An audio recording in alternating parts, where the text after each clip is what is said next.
سکڑ جاتے ہیں، جسے آپ سنگولیرٹی یا آپ ایک اکائی کہہ سکتے ہیں۔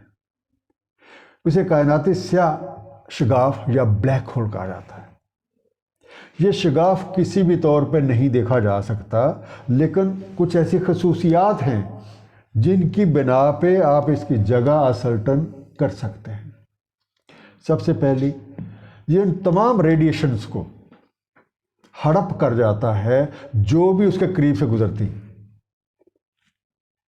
دوسرا، یہ گیما ریز اور ایکس ریز کا بالواسطہ اخراج کرتا ہے۔ تیسرا، اس کے قریب میں وقت اچانک تحلیل ہو جاتا ہے۔ دوسرے لفظوں میں، یہ سیاہ شگاف ایک ستارے کا پر اسرار مقبرہ ہے جو تمام مادی اشیاء اور وقت کو کھینچ کر اپنے اندر چھپا لیتا ہے۔ آئیے ذرا دوبارہ سورہ واقعہ کی آیت نمبر 75 کی طرف دیکھیں۔ پس نہیں، قسم ہے ستاروں کے مواقع کی، اور اگر تم سمجھو تو یہ بہت بڑی قسم ہے۔ اور اس کے ساتھ ہی نبی کریم صلی اللہ علیہ وآلہ وسلم کے اس ارشاد کی طرف بھی توجہ کریں جو آپ نے سورت کے متعلق کہا تھا کہ اپنے بچوں کو سورہ الواقعہ پڑھاؤ، اور وہ اپنے بچوں کو پڑھائیں۔ کیا اللہ کا یہ معجزہ صاف نظر نہیں آتا کہ اس سورت کو پڑھنا کتنا ضروری ہے؟ اور نتیجتاً اس آیت کو ایک نسل سے اگلی نسل تک پڑھانا ضروری ہے تاکہ یہ جو کائناتی راز ہیں یہ بے نقاب ہو جائیں۔ اِنَّهُ لَقُرْآنٌ کریم، بے شک یہ قرآن بہت اکرام والا ہے۔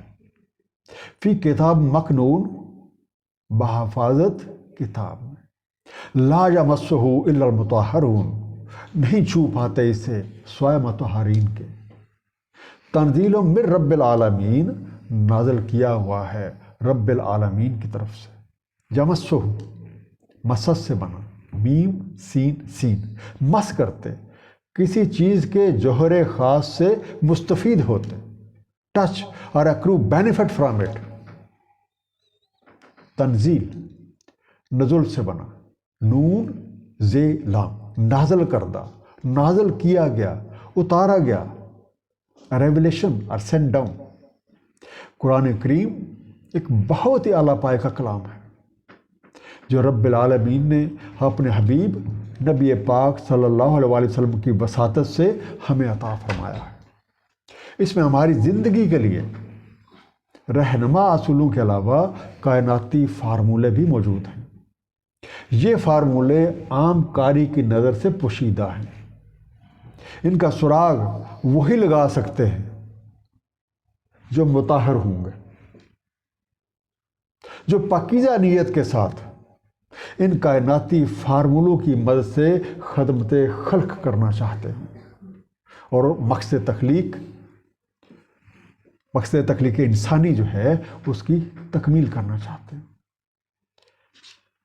اب ایک انٹرسٹنگ چیز جسے آپ راز کی بات بھی کہہ سکتے ہیں کہ جب قرآن کریم کی طرف دل کی آنکھیں کھلی رکھی جائیں گی تو دل حقیقت سے آشنا ہو جاتا ہے۔ ہو سکتا ہے کہ آپ نے دیکھا ہو کہ ایک صاف دل مومن ان آیات مبارکہ کے پڑھنے پہ رو رہا ہو، اس کی آنکھوں میں آنسو آ رہے ہوں، حالانکہ وہ عربی نہیں جانتا اور نہ ہی اس نے کوئی سائنسی علوم حاصل کر رکھے، اور اس بات کا امکان ہے کہ اسے خود بھی اس بات کا پتہ نہ ہو کہ اس کی آنکھوں میں کیوں آنسو آ رہے ہیں، کیونکہ دل کی آنکھ وہ کچھ دیکھ لیتی ہے جو عام آنکھ نہیں دیکھ پاتی۔ افبہذا الحدیث انتم مدہنون، تو کیا تم اس بات سے مداحنت کرتے ہو؟ وَتَجْعَلُونَ رِزْقَكُمْ أَنَّكُمْ تُكَذِّبُونَ، اور کر رکھا ہے تم نے اپنا رزق، یا تم نے بنا رکھا ہے اسے اپنا رزق کہ تم تکذیب کرتے رہو۔ مدہنون دہن سے بنا، بے اتنائی برتتے ہو. You are different. تم اس کی طرف کوئی دھیان ہی نہیں دیتے, کوئی خیال ہی نہیں کرتے, کوئی عقل سمجھ کا مظاہرہ ہی نہیں کرتے. جو لوگ غیر مطہر ہیں ان کے لیے یہ بات ہی ناقابل اطلاع ہے کہ قرآن کریم میں کائناتی فارمولے دیے ہوئے ہیں اور دل کی آنکھ انہیں دیکھ سکتی ہے, ان کو سمجھ سکتی ہے.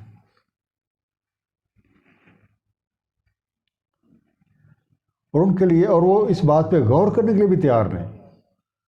اس کتاب میں ایسے ایسے حیرت انگیز کائناتی راز, کائناتی فارمولے اور قوانین فطرت موجود ہیں جن کی مدد سے کائنات کے ذرے ذرے کو جانا جا سکتا ہے.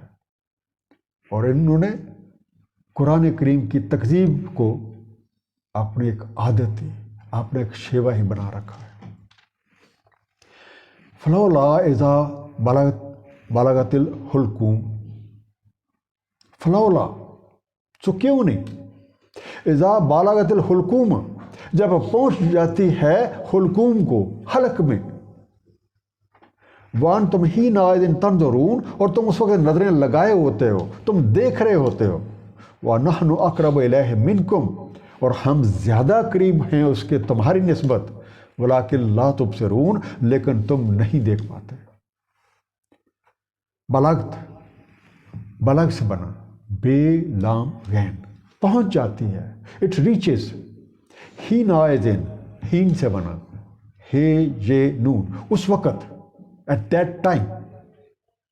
اب سوائے منکرین حق کے, سوائے منکرین حق, اگر تم اس کتاب اور اس کائنات کے خالق کو نہیں مانتے ہو تو جب تمہارے کسی بہت ایک قریبی عزیز کی جان حلق تک پہنچ جاتی ہے اور تم ٹک ٹک باندھے نظریں گاڑے اسے دیکھ رہے ہوتے ہو تو بالکل بے بس ہوتے ہو. ایسے لمحے میں جو اس کا حقیقی خالق ہے اور حقیقی مالک ہے وہ بالکل قریب ہوتا ہے, تمہارے سے کہیں زیادہ. اسی بات کی وضاحت جو ہے سورہ کاف کی آیت نمبر 16 بھی کرتی ہے. اس کا مفہوم ہے تحقیق ہم نے خلق کیا انسان کو, ہمیں معلوم ہے جو کچھ وسوسہ کرتا ہے اس کے ساتھ نفس اس کا, ہم زیادہ قریب ہیں اس کے رگے جان سے بھی, کیونکہ خالق کا مخلوق کے ساتھ رشتہ محض تخلیق کی حد تک نہیں ہے بلکہ اس کے بعد میں آنے والے تمام مراحل جو زندگی کے ہیں ان کے اوپر بھی محیط ہے. گاڑی 479 کس کی کھڑی ہے؟ فلولا ان کنتم غیر مدینین, بس اگر نہیں ہو تم کسی دائرہ قانون میں, ترجعونہا تو تم لوٹا لیتے اسے, ان کنتم صادقین اگر تم اپنے دعووں میں سچے ہو.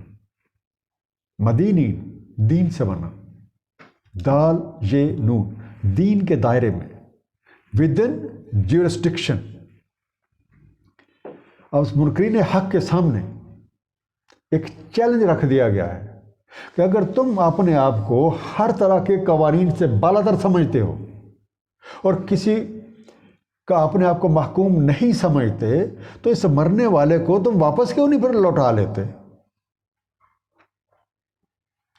قدرت الہی کے مقابل اگر کوئی دعویٰ ہے تو پھر اس کا ثبوت بھی پیش کرنا چاہیے, مگر مشاہدہ اس بات کا گواہ ہے کہ حق کا انکار کرنے والے موت کے وقت قطعاً بے بس ہوتے ہیں.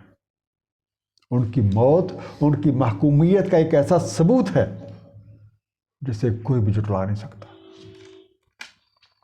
فاما انکان من المقربین, فاما انکان من المقربین, پس اگر وہ ہے مقربین میں سے, فروح و ریحان و جنات نعیم, تو فرحت اور خوشبو اور باغ نعمت کا.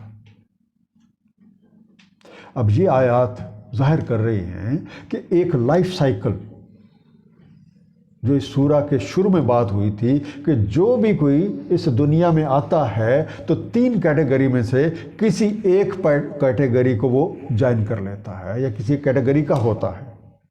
اب ایک لائف سائیکل ہمارے سامنے پورا پیش کیا گیا، اب ایک موت کی بات ہوئی، یعنی کہ وہ لائف سائیکل مکمل ہو گیا ہے۔ مکمل ہونے کے بعد جو اس نے کسب کیے، جو اس نے اعمال کیے، اب ان اعمال کا نتیجہ مرتب ہو کے تو پھر کیٹیگریز تشکیل پا رہی ہیں۔ فَأَمَّا إِنْ كَانَ مِنَ الْمُقَرَّبِينَ، پس اگر وہ ہے مقربین میں سے، فَرَوْحٌ وَرَيْحَانٌ وَجَنَّتُ نَعِيمٍ، فَرَوْحٌ روح، ری واو ہی سے بنا راحت، اس کا ایک میننگ راحت بھی ہے۔ ریحان اس کا بھی وہی روٹ ہے، خوشبو، فریگرنس۔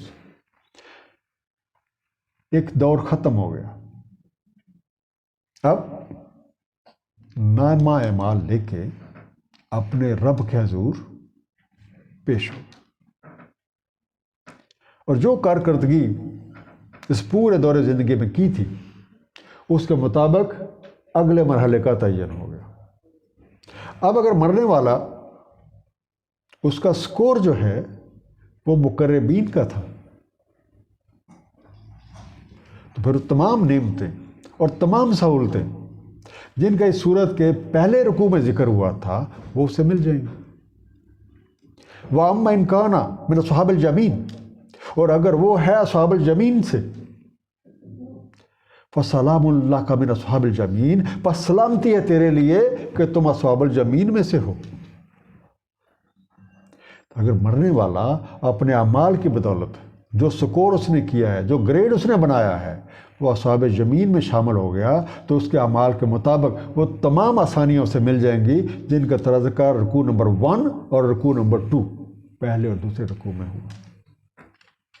وَأَمَّا إِنْ كَانَ مِنَ الْمُكَذِّبِينَ الضَّالِّينَ، اور اگر وہ ہے تکذیب کرنے والے بھٹکے ہوئوں سے، فَنُزُلٌ مِّنْ حَمِيمٍ، تو اس کی مہمانی ہے کھولتے پانی سے، وَتَصْلِيَةُ جَحِيمٍ، اور واصل کیا جانا، ڈال دیا جانا آگ کے گڑھے میں۔ تسلیات سلی سے بنا، سوات لام شو، جوڑ دینا، منسلک کر دینا، ربط قائم کر دینا، کنیکٹڈ، اٹیچ ٹو۔ اب اگر مرنے والے نے اپنا دور زندگی اپنی من مرضیوں میں، ذاتی خواہشات کی تکمیل میں اور اپنے رب کریم کی نافرمانیوں میں گزار دیا، تو پھر اگلے مرحلے میں اسی کے مطابق تکلیفیں، دکھ درد اور پچھتاوے اس کے منتظر ہیں، جس کا ذکر دوسرے رکوع میں ہو چکا ہے۔ سورہ شورى آیت نمبر 35 میں ارشاد ہے، اس کا مفہوم ہے، اور ہماری آیات میں جھگڑا کرنے والے جان لیں کہ انہیں کہیں بھاگنے کی جگہ نہیں ہے۔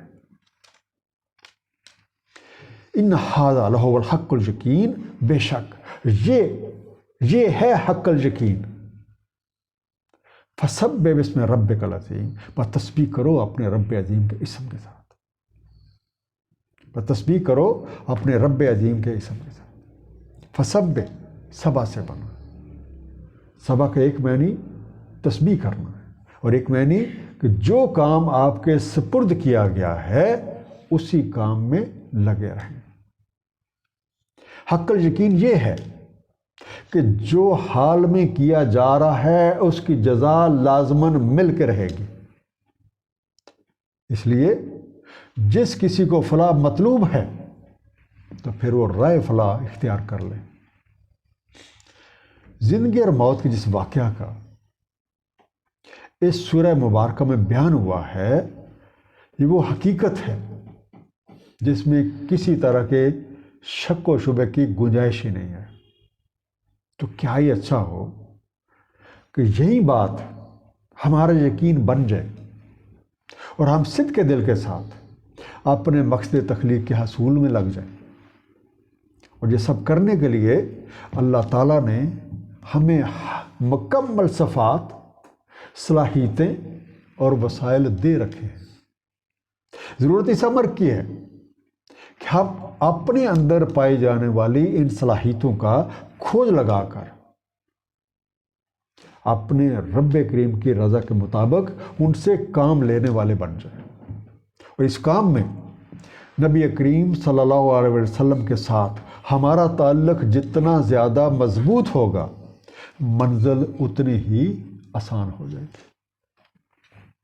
ایک مختصر خلاصہ اس پوری سورہ کا، اس دنیا میں ہر آنے والا یہاں پہ موجود 3 گروہوں میں سے کسی ایک کا حصہ ہے، اور قانون الہیہ کے مطابق اپنے نصیب کے موافق نعمتیں، سہولتیں یا تکلیفیں سمیٹتا ہے، اور ساتھ ہی ساتھ زندگی کے اگلے مرحلے کے لیے جدوجہد کرتا ہے۔ اس مولت عمل کا ایک مقصد ہے، اور اس مقصد کے حصول کے لیے اللہ تعالیٰ نے ہر انسان کو ہر طرح کی صفات، صلاحیتیں اور وسائل دے رکھے ہیں، اور ہر کسی کے پاس یہ اختیار ہے کہ وہ ان کا استعمال کس انداز میں کرتا ہے۔ اللہ تعالیٰ نے کمال مہربانی سے انسان کی رہنمائی کے لیے اپنی کتابیں اور ان کی عملی تعلیم کے لیے اپنے رسول مبعوث فرمائے۔ قرآن کریم اللہ تعالیٰ کی آخری کتاب، اور نبی پاک صلی اللہ علیہ وسلم اللہ تعالیٰ کی آخری نبی ہیں۔ قرآن کریم کا صحیح فہم حاصل کرنے کے لیے دل کی آنکھ کا خالص اور پاک باز ہونا شرط ہے۔ جو ہم قرآن کریم پہ نبی کریم صلی اللہ علیہ وسلم کے اسوہ حسنہ کے مطابق عمل پیرا ہوتے جائیں گے، اسی لحاظ سے فہم قرآن ترقی پائے گا۔ ہم سب کو اپنے موجودہ دور زندگی کے بعد اپنے رب حقیقی کے سامنے پیش ہو کر اپنے اعمال کا حساب دینا ہے، اور اپنے کسب کے لحاظ سے زندگی کے اگلے مرحلے میں اس صورت میں بیان کیے گئے 3 میں سے کسی ایک گروہ کا حصہ لازماً بننا ہے۔ اللہ تعالیٰ ہم سب کو سمجھنے اور عمل کرنے کی توفیق عنایت فرمائے۔ صدق اللہ العلی العظیم، صلی اللہ تعالیٰ علی حبیب محمد و آلہ وسلم۔